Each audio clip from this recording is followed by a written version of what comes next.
पंजाब में बीते कुछ समय से शिशुओं की मृत्यु दर में गिरावट दर्ज की गई थी, जिसकी वजह सूबे में बेहतर स्वास्थ्य सुविधाएं और अनुभवी मेडिकल स्टाफ को बताया जा रहा है। राज्य में स्वास्थ्य सुविधाओं के स्तर में सुधार की वजह से बीते सालों में तस्वीर बदल गई है। पंजाब में बढ़िया सेहत सुविधाएं उपलब्ध होने के चलते शिशु मृत्यु दर में गिरावट दर्ज की गई है। जी हां, ये कहना है डॉक्टर MS पन्नू का। डॉक्टर पन्नू की माने तो बच्चों की स्थिति काफी क्रिटिकल होती है और बच्चों के बचने की संभावना बेहद ही कम रहती है, लेकिन बढ़िया सुविधाओं और बेहतर स्टाफ के चलते शिशुओं की मृत्यु दर में गिरावट दर्ज की गई है। आजकल जो साडे को फैसिलिटीज आ रही है साडे हिसाब नाल ते डेथ रेट अगे नालों घट रही है, और जे थोड़ा बहुता रिपोर्ट हुई भी है तो मोस्ट लाइकली रीजन ये हो सकता है क्योंकि इत्थे साडे को रैफर्ड केसेस बाहरों बहुत आते हैं जिहड़े कि बहुत सिक होंदे हैं, जिन्होंने कुछ टाइम ते मिलना चाहिए ताकि वो टाइम नाल इंप्रूवमेंट शो कर सकना। अगर उन्होंने टाइम नहीं मिलता तो डेथ होने के चांसेस 100% है। ये आंकड़ा पिछले कुछ सालों का है, क्योंकि पंजाब में एक वक्त ऐसा भी था जब कोई न कोई वजह से बच्चे की मौत हो जाती थी। उस वक्त किसी के पास कोई जानकारी नहीं होती थी, लेकिन अब निजी और सरकारी अस्पतालों में बच्चों की मौत की रिपोर्ट सरकार को सौंपी जाती है और फिर उसको रिव्यू किया जाता है। इस अस्पताल में तरनतारन, अमृतसर, गुरदासपुर, जलंधर, नकोदर, लुधियाना और यहाँ तक कि बठिंडा तक के बच्चों को लाया जाता है। ओवरऑल जो इंडिया की फिगर लईए तो पंजाब उन्होंने पूरे इंडिया की फिगर के हिसाब नाल बैटर प्लेस्ड है। पंजाब च डेथ रेट घट है तो कुछ स्टेट ने जिहड़ियां पंजाब तो बैटर परफॉर्मेंस कर रही ने, जिद्दां कि केरल है, उत्थे डेथ रेट घट है तो पर कुछ स्टेट इहो जिहियां ने जिद्दां कि उत्तर प्रदेश, बिहार, राजस्थान, मध्य प्रदेश जिथे कि डेथ रेट ज़्यादा है। सो पंजाब कुछ स्टेट्स नालों चंगा है तो कुछ स्टेट्स नालों परफॉर्मेंस उसकी खराब है। जरूरत इस बात की है कि दूर दराज के ग्रामीण और सीमावर्ती गांव में स्वास्थ्य सुविधाओं के स्तर को और ज्यादा बेहतर बनाने की। अमृतसर से राजन गुसाई के साथ सुनील नागपाल, जी मीडिया। मौसम में गर्मी के साथ किसानों की चिंता भी बढ़ती जा रही है। वक्त से पहले बढ़ती ये गर्मी गेहूं की फसल के लिए खासी नुकसानदायक साबित हो सकती है। अगर गर्मी बढ़ने का सिलसिला जारी रहता है तो गेहूं की उत्पादकता पर फर्क पड़ना तय है। मौसम में एकाएक ही गर्मी बढ़ गई है, जिसके चलते किसानों को गेहूं की फसल की चिंता सताने लगी है। वक्त के हिसाब से गेहूं की फसल को अभी ठंड चाहिए, लेकिन मौसम में अचानक आई तब्दीली ने किसानों को परेशान कर दिया है। पंजाब फार्मर्स आयोग के चेयरमैन डॉक्टर JS कालकट का कहना है कि गर्मी अचानक बढ़ने से फसल का नुकसान हो सकता है, लेकिन अगर गेहूं की फसल को पानी मिलता रहे तो डरने वाली बात नहीं। गर्मी ज़्यादा पैंदी रही, इसमें गर्मी बहुत ज़्यादा हो गई और मार्च साल चलती रही गर्मी ज़्यादा तो डेफिनेटली शिरले हो जाती है। पानी लगने के बावजूद शिरले हो जाती है, बहुत फर्क पैंदा। तो शिरले जाना छोटा हो जाता तो भार घट जाता, फिर उन्हें यील्ड घट जाती है। 5-10% तक फर्क पैंदा होंदा। पानी लगता रहे, बिजली मिलती रहे रेगुलरली तो जिमींदार कणक बचा लेंगे, ऐसी गल नहीं है। वहीं पंजाब कृषि विभाग के निदेशक डॉक्टर बलविंदर सिंह सिद्धू का कहना है कि ज्यादा गर्मी गेहूं की फसल के लिए ठीक नहीं है। लाइट इरीगेशन जी की माड़ी मोटी दे दो, ਉਹਦੇ ਨਾਲ ਕੀ ਹੈ ਕਨੋਪੀ ਟੈਂਪਰੇਚਰ कम ਰਹੂਗਾ ਤੇ ਜਿਹੜਾ ਨੁਕਸਾਨ ਹੈ फसल ਨੂੰ गर्मी करके ਉਹਨੂੰ ਹਾਲ ਦੀ ਘੜੀ ਟਾਲਿਆ ਜਾ ਸਕਦਾ ਹੈ। अगर गर्मी ज़्यादा पैंदी मार्च मिड लै जाती गर्मी है फिर नुकसान के चांस है, फिर नुकसान के चांसेस हैगे ने। हाले डरन की कोई लोड़ नहीं है, सिर्फ इरीगेशन का थोड़ा जिहा ध्यान रखो। उधर किसान मौसम के ठीक होने के इंतजार में हैं। उनका कहना है कि तापमान के ज्यादा बढ़ने पर उन्हें काफी नुकसान हो सकता है।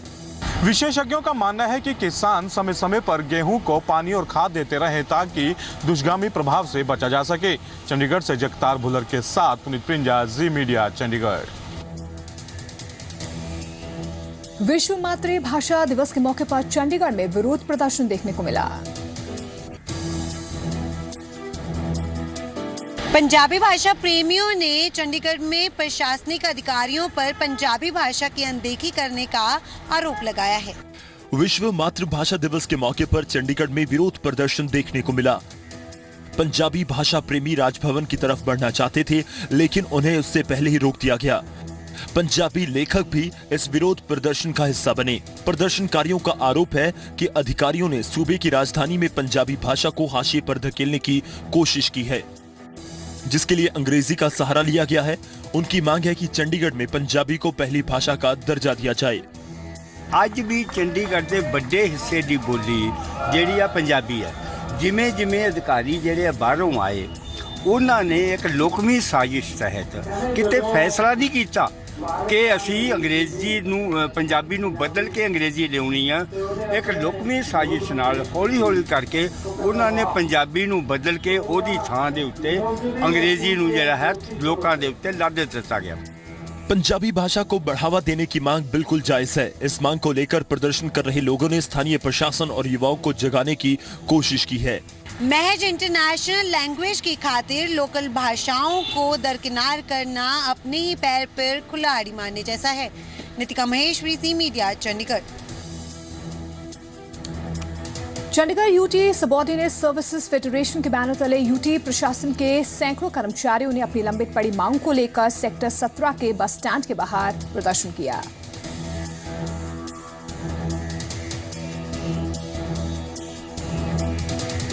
चंडीगढ़ के सेक्टर 17 में यूटी प्रशासन के कर्मचारियों ने अपनी मांगों को लेकर रोष प्रदर्शन किया। कर्मचारियों ने यूटी प्रशासन में एक साथ हुई 289 कर्मचारियों की इंटर डिपार्टमेंटल ट्रांसफर, कर्मचारियों के डीए, कच्चे कर्मचारियों को पक्का करने समेत कई मांगों को लेकर सांसद किरण खेर के निजी सचिव को ज्ञापन सौंपा। साडी पहली तो मंग ये है भी वो जिहड़ी पॉलिसी रद्द करके ਉਹਨਾਂ ਕੀਤੀਆਂ ਬਦਲੀਆਂ ਨੂੰ ਰੱਦ ਕੀਤਾ ਤੇ ਜਿਹੜੀ ਪਾਲਿਸੀ ਬਣਾਈ ਆ ਉਹ ਕੁਐਸ਼ ਕੀਤੀ ਜਾਵੇ। ਨੰਬਰ 1। ਨੰਬਰ 2, ਜਿਹੜੇ ਕੱਚੇ ਮੁਲਾਜ਼ਮ ਹੈ ਪੰਜਾਬ ਦੀ ਤਰ੍ਹਾਂ ਜਿਵੇਂ ਉਹਨਾਂ ਨੇ ਡਾਇਰੈਕਟ ਡੀਸੀ ਰੇਟ ਵਾਲੇ ਰੈਗੂਲਰ ਕਰਤੇ ਤੇ ਜਿਹੜੇ ਆਊਟਸੋਰਸਿੰਗ ਤੇ ਠੇਕੇਦਾਰਾਂ ਰਾਹੀਂ ਹੈ ਉਹ ਡਾਇਰੈਕਟ ਡੀਸੀ ਰੇਟ ਤੇ ਲੈ ਲੈ। ਇਹ ਵੀ ਇਦਾਂ ਕਰਨ, ਉਹ ਡਿਊਟੀ ਜਿਹੜੇ ਪੰਜਾਬ ਵਾਲੇ ਲੈਟਰ ਨੂੰ ਅਡਾਪਟ ਕਰਨ ਉਸ ਲੈਟਰ ਨੂੰ। वहीं मौके पर पहुंचे सांसद किरण खेर के निजी सचिव उमा तिवारी ने कर्मचारियों की मांगों को जल्द पूरा करने का आश्वासन दिया। जब ये हमारे ऑफिस लेके आते हैं, सांसद से बात करते हैं तो इनकी समस्याओं का समाधान करते हैं। तो मैं इस बात की आशा रखता हूँ कि सांसद जल्दी इनकी मांगों का समाधान कराएगी ताकि एम्प्लॉइज और एम्प्लॉयर में रिलेशन जो है वो स्ट्रेन ना रहे, कॉर्डियल। कर्मचारियों का कहना है कि जब तक उनकी मांगों को मान नहीं लिया जाता, उनका प्रदर्शन जारी रहेगा। चंडीगढ़ से नितिका महेश्वरी, ज़ी मीडिया। फरीदाबाद की नीमका जेल में कैदियों के 2 गुटों के बीच खूनी झड़प में 16 कैदी घायल हो गए। पुलिस मामले की जांच में सीसीटीवी फुटेज की भी मदद ले रही है। कैदियों के बीच हुई खूनी संघर्ष की वारदात ने नीमका जेल प्रशासन की सुरक्षा व्यवस्था की पोल खोल कर रख दी है। सिर पर गहरी चोट, कपड़ों पर खून के निशान। ये तस्वीरें फरीदाबाद की हैं, जहां नीमका जेल के 2 कैदी गुटों में हुई खूनी झड़प के बाद 16 कैदी घायल हो गए, जबकि 2 की हालत गंभीर होने के चलते उन्हें दिल्ली के एम्स में रेफर कर दिया गया। बताया जा रहा है कि दोनों गुटों में वर्चस्व की लड़ाई चल रही थी और यही वजह है कि दोनों गुट एक दूसरे के खून के प्यासे हो गए। जेल में इनका झगड़ा हुआ, किसी ने इनको चोट मारी है, कोई मनोज मांगरी है, रवि मुजड़ी है और उनके साथी हैं 50-60 लड़के। उन लोगों ने इनको तेजधार हथियार से इन पे हमला किया है, रॉड, लाठी, डंडे वगैरह, पाइप वगैरह से। एक गुट के केस आए हैं, 3 केस हैं। इनमें ललित, शक्ति और विकास नाम से 3 पेशेंट आए हैं। तो इसमें एक पेशेंट जो अपना शक्ति है उसको थोड़ी चोट सर पे है, तो उसको हमने रेफ़र किया है दिल्ली सफदरजंग अस्पताल एम्स ट्रॉमा सेंटर के लिए। और एक पेशेंट को हम एडमिट कर रहे हैं, इसका नाम ललित है। विकास पेशेंट को सर के ऊपर चोटें आई हैं।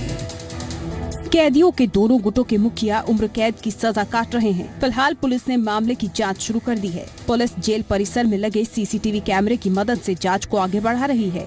ये जेल से हमें सूचना प्राप्त हुई थी कि वहाँ आपस में 2 गुटों में झगड़ा हुआ है। 2 गुटों में झगड़ा होने के बारे में उनमें कुछ आदमी घायल भी हुए हैं आपस में चोट लगने से। FIR लॉन्च हुई है, उसके बाद कार्रवाई चल रही है और तुरंत ही किया जाएगा। इससे पहले कैदियों के कब्जे से जेल के अंदर मोबाइल मिलने के कई मामले सामने आ चुके हैं। विनोद मित्तल, ज़ी मीडिया, फरीदाबाद। एक हरियाणवी छोरे की अचानक ही किस्मत खुल गई, कैसे? एक खास रिपोर्ट। कहते हैं जब खुदा देता है तो छप्पड़ फाड़ कर देता है। ऐसा ही कुछ हुआ है फतेहाबाद के आजाद के साथ। लॉटरी पंजाब सरकार की थी, लेकिन किस्मत हरियाणवी छोरे की खुल गई। 28 साल के आजाद पेशे से हलवाई हैं। बचपन में ही माता पिता चल बसे थे। संघर्ष के दौर से गुजरते हुए आजाद ने कभी सपने में भी नहीं सोचा था कि एक लॉटरी उसे करोड़पति बना देगी, लेकिन पंजाब सरकार की लॉटरी की टिकट ने उन्हें माला माल कर दिया। 1.5 करोड़ रुपए की लॉटरी जीतने के बाद से आजाद के गांव में जश्न का माहौल है। उसने सिरसा से लॉटरी की टिकट खरीदी थी। मैंने ये लॉटरी सिरसा गया था कोई काम से, तो भाई साहब मिले, लॉटरी का पता लगा। मैंने 200 रुपये की लॉटरी खरीदी दिसंबर में, लोहड़ी बम्पर धमाका। उसके बाद चुनाव होने के कारण 1 महीने आगे चला गया टाइम, और ये कल निकला है। तो भैया ने फ़ोन किया, 1.5 करोड़ का इनाम आया है और आज मैं बहुत खुश। उसके अंदर जो फर्स्ट प्राइज है गवर्नमेंट का 1.5 करोड़ रुपए का, वो मिस्टर आजाद कुमार को निकला है जी।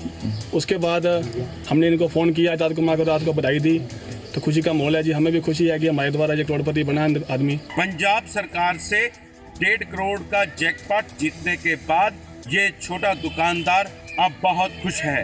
धर्मेंद्र गोस्वामी, जी मीडिया, फतेहाबाद।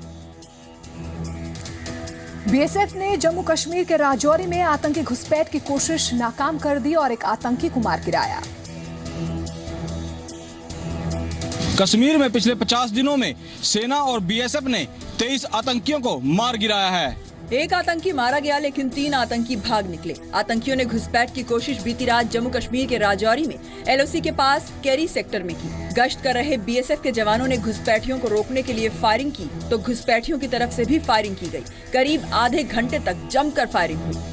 बीएसएफ की फायरिंग में एक आतंकी मारा गया, जबकि बाकी वापस सरहद पार भाग गए। मारे गए घुसपैठिए के पास से AK-47 राइफल के अलावा नाइट विजन डिवाइस और खाने पीने की चीजें भी मिली हैं। कश्मीर में पिछले 50 दिनों से सेना और बीएसएफ ने 23 आतंकी मार गिराए हैं। 2016 में घुसपैठ की 364 कोशिशें हुई थी, जबकि 2015 में आतंकियों ने 121 बार घुसपैठ की कोशिश की थी। रिपोर्ट के मुताबिक घाटी में करीब 200 पाकिस्तानी आतंकी सक्रिय हैं, जो हिजबुल और लश्कर के हैं। 2016 में सेना ने 146 आतंकी मार गिराए थे, 76 को गिरफ्तार किया था। बीते साल में सेना ने 146 आतंकियों को मार गिराया था और 76 आतंकियों को गिरफ्तार किया था। ब्यूरो रिपोर्ट के साथ राकेश रोहिला, जी मीडिया। जम्मू कश्मीर सरकार ने सरकारी स्कूलों को संवारने की मुहिम शुरू कर दी। सरकारी स्कूलों के ब्यूटिफिकेशन प्रोग्राम के जरिए बच्चों का पढ़ाई की तरफ ध्यान बढ़ना तय है। जम्मू कश्मीर के सरकारी स्कूलों की तस्वीर बदलने वाली है। सूबे के सरकारी स्कूल अब न केवल खूबसूरत दिखेंगे, बल्कि इन स्कूलों का इंफ्रास्ट्रक्चर भी बेहद शानदार होगा। सरकार ने इन स्कूलों के सौंदर्यीकरण के लिए मुहिम शुरू कर दी है। इस अभियान का मकसद बच्चों का शिक्षा के प्रति रुझान बढ़ाना है। हमारे एजुकेशन मिनिस्टर साहब यहाँ आए और डायरेक्टर साहब यहाँ आए, तो उन्होंने हमें यहाँ ग्रीन पार्क भी इसका भी दे दिया, यहाँ पर जो आप देख रहे हैं, और यहाँ टाइल्स वगैरह लगाए नेचुरली। और school should be always beautiful, जिससे बच्चे अट्रैक्ट हो जाएं। सरकार ने अपनी ये मुहिम श्रीनगर सिटी के कई स्कूलों में शुरू कर दी है। मुहिम के तहत स्कूलों के मैदान तैयार करवाए जा रहे हैं और नए बाथरूम बनवाए जा रहे हैं। वहीं सरकार की इस मुहिम से स्कूली छात्र भी बेहद खुश हैं। गवर्नमेंट ने बहुत अच्छा स्टेप लिया है। विंटर ब्रेक्स में विदाउट एनी डिस्टर्बेंस सारा काम अच्छे से हो रहा है और टाइलिंग वगैरह हो रही है, तो जब बच्चे आएंगे स्कूल ओबियसली एक अच्छा लुक मिलेगा उनको देखने के लिए। जो एक गवर्नमेंट ने स्टेप उठाया है बढ़िया है। एक्चुअली जब बच्चे आते हैं तो ब्यूटिफिकेशन देखते हैं स्कूल की, जहाँ पे हम देख रहे हैं कि यहाँ पर टाइलिंग हो रही है। बारिश की वजह से मुश्किल हो रहा था, वो प्रॉब्लम भी दूर हो गई। फिर भी काम चल रहा है विंटर में भी, तो जो ये माहौल है पढ़ने के लिए बहुत अच्छा है।